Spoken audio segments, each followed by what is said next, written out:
talagang magiging pamilyar sa'yo to. Bakit? Gas! Ano to? Bitawan niyo ako!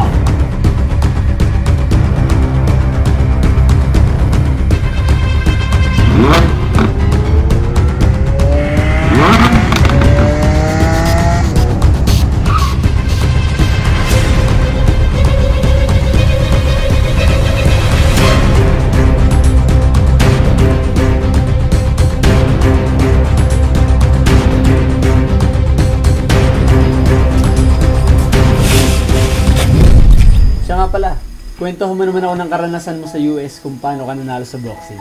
Ganito lang yun, Gas. Gusto mo turuan kita kung paano mag-boxing ng ganito, jab, mag-upper, ganun. Seryoso ka? Nanalo ka? Ganyan lang ginawa mo? Oo naman, napakalakas nga. Ganun ko Okay, sige nga, Kas. Sampulan mo ako. Ganito yun eh. Parang hindi naman. Gusto mo yung tama talaga? Ganito talaga yung tama, ganyan. Pinakamalakas, ganito. Parang di naman nasasaktan, Kas eh. Basta Kas, iba na ako pag nasa laban na. Sa bagay, Kas. At parang ganyan ka makatingin, Gas. At parang nagdududa ka sa kakayahan ko. Ay, hindi. Ba't naman ako magdududa sa'yo, Kas? Ang laki-laki ng katawan mo. Habi na ngayon. Siya nga pala. Kumusta nga pala kayo ni Bibang? Si Bebang. Naminis ko na nga siya eh. Tagal na kami hindi nakikita. Ganun ba? Bakit naman? Kasi sa tuwing nandito ako, hindi kami nagpapangabot. Ay, sayang. Day out niya. Pag day off niya, yun lang. Hindi kayo nagkakasakto ng, ng time or date. Si Pinsan, pumapag-ibig. Pinsan, alam na ba na Bebang yan? Hindi ko pa nga sinasabi kasi. Tsaka natatakot ako. Bakit naman? Baka hindi na magustuhan. Pinsan, sa gwapo mong yan, hindi ka magugustuhan. Imposible yan. Sana nga, Pinsan. Ako ikaw na lang kasi tingnan mo naman ako at saka ikaw. Kung pwede nga lang kasi, pinagpalit ko na yung pagmumukha nating dalawa. Ayan na nga, Kas. Hindi ako papayag lang kung bakit. Bakit? Hindi ka rin papayag dahil napakagwapo mo, syempre. Logi naman ako. Grabe ka, Kas. Hindi, talagang totoo. Tunay talaga.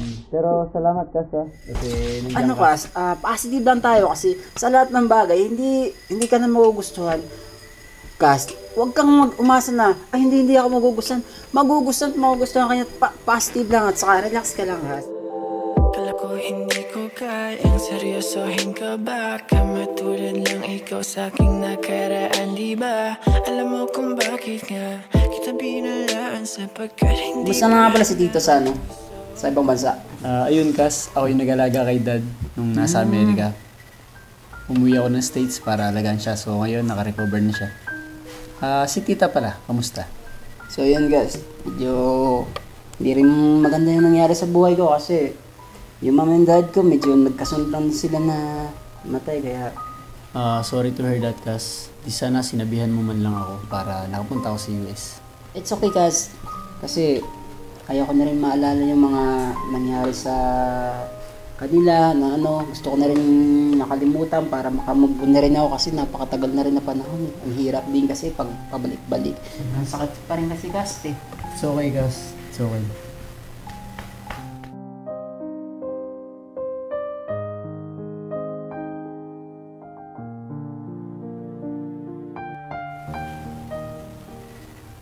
Anyway, Kas, i-gimmick na lang natin yan para mawala yung stress mo. Magandang idea yan, guys. Para mabawasan ang stress natin, akong bahala sa place.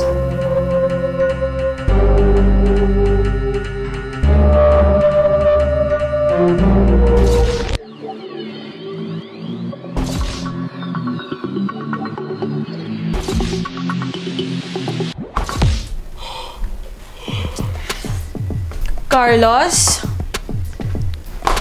Carlos? Carlos?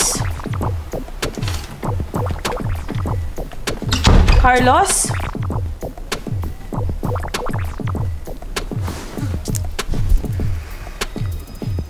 Hello, Chad? Kasama mo ba si Carlos?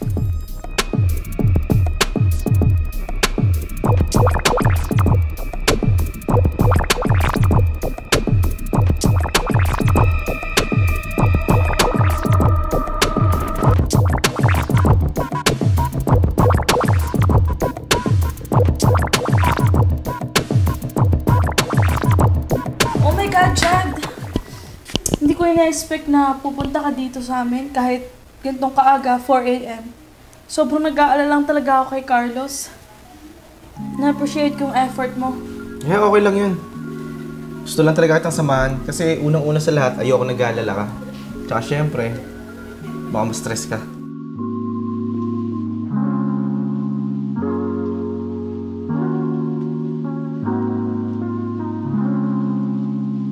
Siya nga pala, huwag ka na mag-alala kay Carlos Miguel. Sigurado, gumimik lang yun.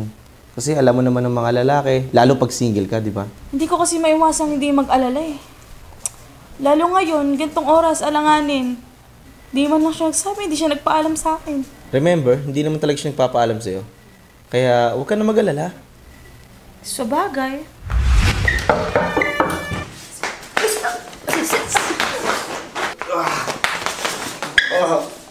Ano ba? Pero hindi eh.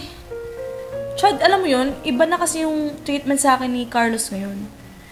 Iba talaga yung nararamdaman ko. Yung kaba ko, iba. Eh kung ganun, sino ang huli niyang kasama? Si Steve. Si Steve lang naman yung kasama niya, di ba? Yung nakwento ko sa'yo. Nung umuwi siya ng US, siya lang yung kasama ni Carlos. Yung fake boxer? Ano fake boxer? Fake boxer ang pinsan niyo si Steve. Unang-una sa lahat, sinearch ko yung pangalan niya and then found out na hindi talaga siya yung nanalo sa US Boxing Championship. At malay natin, hindi naman talaga siya marunong boxing, di ba? Are you sure? Yes, I'm sure. At kung ano man ang tinatago niyong sikreto, malalaman at malalaman din natin yan. Oh my God, Chad! Yung emergency SOS ni Carlos, nag-pop up sa phone ko.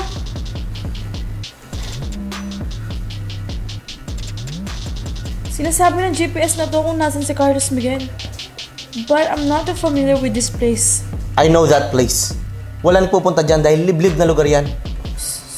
So you mean Carlos is in danger? Chad, let's call the police. No.